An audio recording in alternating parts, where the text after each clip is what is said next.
नमस्ते दोस्तों। आज हम बात करेंगे सीएम की गाड़ी के आगे खड़ी इंसानियत बनी घटना पे। सुबह का समय था। शहर की मुख्य सड़क पर रोज की तरह हलचल तेज हो चुकी थी। ऑफिस जाने वालों की जल्दबाजी, स्कूल बसों की कतार, ऑटो और बाइक की आवाजाही, हर तरफ एक अलग ही बेचैनी थी। इसी भागदौड़ के बीच चेक पोस्ट पर खड़ी थी एक महिला पुलिस अधिकारी, जिनकी मजदूगी ही व्यवस्था का भरोसा बन गई थी। खाकी वर्दी में सीधी हुई काया, आंखों में आत्मविश्वास और चेहरे पर सख्त लेकिन संवेदनशील भाव। उनका नाम था डीएसपी नीलम चौहान। नीलम अकेली नहीं थी, उनके साथ कई सिपाही भी तैनात थे, लेकिन ट्रैफिक की पूरी कमान उन्हीं के हाथ में थी। कभी वह हाथ के इशारे से गाड़ियों को रोकती, कभी आगे बढ़ती, तो कभी खुद सड़क के बीच खड़े होकर बिगड़ी हुई लाइन को ठीक करवाती।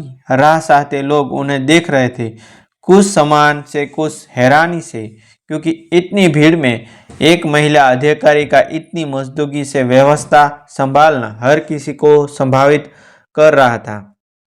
नीलम के लिए यह कोई नया दृश्य नहीं था। वर्दी में बिताए सालों ने उन्हें सिखा दिया था कि सड़क पर हर सेकंड एक फैसले की कीमत होती है। उन्होंने कई वीआईपी मूवमेंट देखे थे, कई बार सत्ताधारी नेताओं के काफिलों के लिए पूरी सड़कों खाली करवाई थी, लेकिन उनके दिल में हमेशा एक बात साफ रहती थी कि कानून सबसे ऊपर है और कानून से भी ऊपर इंसान की जान। इसी सोच के साथ वह ड्यूटी कर रही थी कि तभी उनके वायरलेस सेट पर तेज आवाज गूंजी। कंट्रोल रूम से साफ निर्देश मिला, सभी यूनिट ध्यान दे, कुछ ही मिनटों में इस मार्ग से मुख्यमंत्री का काफिला गुजरने वाला है। तुरंत सड़क पूरी तरह खाली करवा जाए, किसी भी हालत में कोई वाहन सामने नहीं आना चाहिए। नीलम ने एक पल भी देर नहीं की। उन्होंने तुरंत सिपाहियों को सख्त निर्देश दिए और खुद भी सड़क पर सक्रिय हो गए। गाड़ियों को रोकना शुरू किया गया, बैरिकेड लगाए गए और लोगों को साइड में हटाया जाने लगा। कुछ लोग नाराज हुए, कुछ ने बहस करने की कोशिश की, लेकिन मुख्यमंत्री का नाम सुनते ही ज्यादातर लोग चुपचाप किनारे हो गए। सायरन की आवाजें पास आती जा रही थी। मोहल्लों में अचानक एक अलग तरह का तनाव फैल गया। सड़क लगभग खाली हो चुकी थी और दूर से काली गाड़ियों का काफिला दिखाई देने लगा था। इसी बीच विपरीत दिशा से एक और आवाज उभरी, तेज, बेचैन और लगातार गूंजती हुई। ये किसी आम गाड़ी की आवाज नहीं थी, ये एम्बुलेंस की सायरन भी थी। सड़क के उस सिरे से एक एम्बुलेंस तेजी से आगे बढ़ रही थी।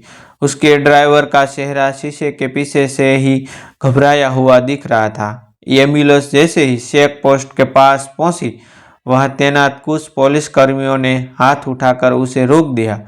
नियम साफ था, वीआईपी मूवमेंट के दौरान कोई भी वाहन रास्ते से नहीं गुजर सकता। एम्बुलेंस के रुकते ही ड्राइवर नीचे उतरा और लगभग गिड़गिड़ाते हुए बोला कि अंदर एक मरीज है जिसकी हालत बेहद गंभीर है। हर मिनट की देरी उसकी जान ले सकते हैं। लेकिन आदेश ऊपर से था। एक सीनियर अधिकारी ने सख्त इलाज में कहा, मुख्यमंत्री का काफिला पहले निकलेगा, एम्बुलेंस बाद में जाएगी। यह सुनकर नीलम का दिल जोर से धड़क उठा। उन्होंने एम्बुलेंस की तरफ देखा, फिर उस दिशा में जहां से मुख्यमंत्री की गाड़ी आ रही थी। उनके मन में एक ही सवाल कूद गया कि अगर इस देरी से उस मरीज की जान चली गई तो क्या यह वर्दी खुद को माफ कर पाएगी। नीलम ने एक पल भी नहीं सोचा।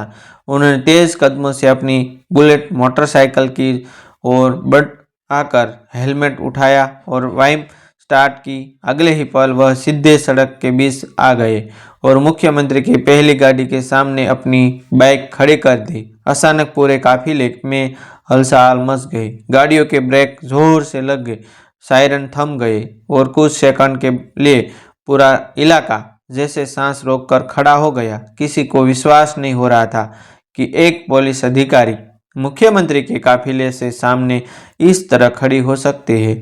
सुरक्षा अधिकारी दौड़ते हुए आए और सख्त आवाज में बोले, मैडम तुरंत बाइक हटाइए, यह मुख्यमंत्री का काफिला है।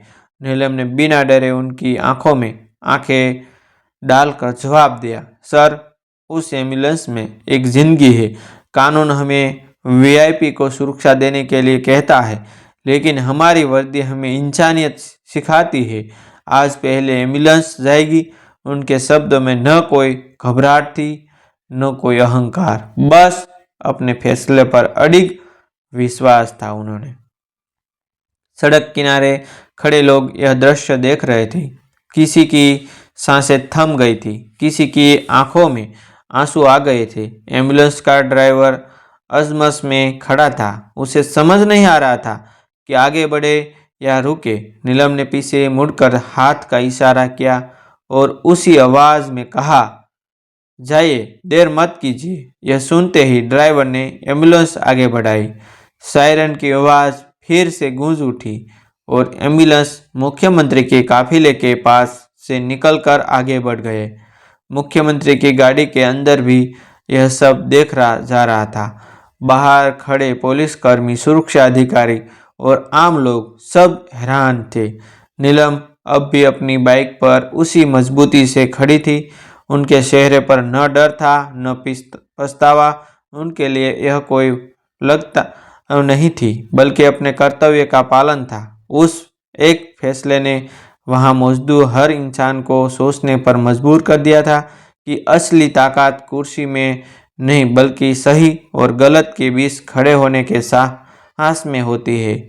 एम्बुलेंस जैसे ही सायरन बजाती हुई आगे बढ़ी, कुछ ही पलों में सड़क फिर से खामोश हो गई।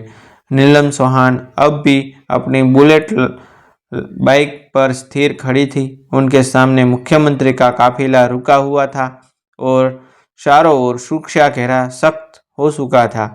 कुछ पुलिस अधिकारी वापस में फुसफुसा रहे थे, तो कुछ के चेहरों पर चिंता साफ दिखाई दे रही थी।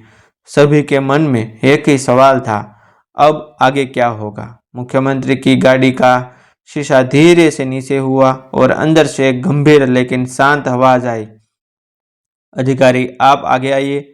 नीलम ने बाइक साइड में लगाई और सधे कदमों से मुख्यमंत्री की गाड़ी के पास पहुंची। उनके दिल की धड़कनें तेज थी, लेकिन चेहरे पर आत्मविश्वास बराकर था। मुख्यमंत्री ने उनकी ओर देखते हुए पूछा, आपको पता है आपने क्या किया? नीलम ने सिर झुकाकर सम्मान के साथ जवाब दिया, जी सर, मैंने एक एम्बुलेंस को रास्ता दिया। उसमें एक गंभीर मरीज था। कुछ पल की चुप्पी छा गई। आसपास खड़े अधिकारी सांस रोके बस इस बातचीत को देखते रहे थे। मुख्यमंत्री ने फिर कहा, अगर उस मरीज की जान नहीं बचती तो? नीलम ने बिना चिकचिका जवाब दिया, सर, अगर उसे रोका जाता तो जान जाने की पूरी संभावना थी। मैंने वही किया जो एक पुलिस अधिकारी और एक इंसान को करना चाहिए। ये सुनते ही मुख्यमंत्री के चेहरे पर हल्की मुस्कान आ गई। उन्होंने शीशा पूरी तरह नीचे किया और बोले, आज आपने मुझे याद दिलाया कि सत्ता से बड़ी सेवा होती है और सुरक्षा से बड़ा जीवन। मुख्यमंत्री ने तुरंत अपने सुरक्षा अधिकारियों को निर्देश दिए कि भविष्य में किसी भी वीआईपी मूवमेंट के दौरान आपातकालीन सेवाओं को प्राथमिकता दे दी जाएगी। साथ ही उन्होंने नीलम की पीठ थपथपाते हुए कहा, आप जैसी अधिकारी ही पुलिस की असली पहचान है। यह सुनते ही आसपास खड़े पुलिसकर्मियों की आंखों में गर्व झलक उठा। नीलम ने विनम्रता से सलाम किया और पीछे हट गई। कुछ घंटों बाद अखबार आए कि एम्बुलेंस में ले जाई गई मरीज की हालत अब स्थिर है और समय पर इलाज मिलने से उसकी जान बच गई। यह खबर नीलम के लिए किसी पुरस्कार से कम नहीं थी। उस दिन शाम तक वह घंटा पूरे शहर में चर्चा का विषय बन गई। सोशल मीडिया पर लोग उसे महिला अधिकारी की तारीफ करने लगे, जिसने सत्ता के सामने इंसानियत को सुना। हालांकि हालांकि हर कहानी का दूसरा पहलू भी होता है। अगले दिन नीलम को विभाग से नोटिस मिला। कुछ वरिष्ठ अधिकारियों ने उनके फैसले पर सवाल उठाए, लेकिन इस बार नीलम अकेली नहीं थी। आम जनता, मीडिया और खुद मुख्यमंत्री का समर्थन उनके साथ था। सांस के बाद यह साफ हो गया कि नीलम के नियम नहीं तोड़े, बल्कि अपने विवेक और कर्तव्य का उसने पालन किया था। कुछ दिनों बाद एक छोटे से कार्यक्रम में नीलम चौहान को सम्मानित किया गया। मंच से उन्होंने सिर्फ इतना कहा, मैंने कोई बहादुरी नहीं की, मैंने सिर्फ एक इंसान की जान को प्राथमिकता दी। उनकी यह बात सुनकर पूरा सभागार तालियों से गूंज उठा। नीलम की यह कहानी सिर्फ एक अधिकारी की नहीं थी रही, बल्कि हर उस इंसान की आवाज़ बन गई जो सही के लिए खड़ा होना चाहता है। उस दिन सब ने समझ लिया कि असली हीरो वही होता है जो जरूरत पड़ने पर नियमों से नहीं, अमीर से फैसले ले।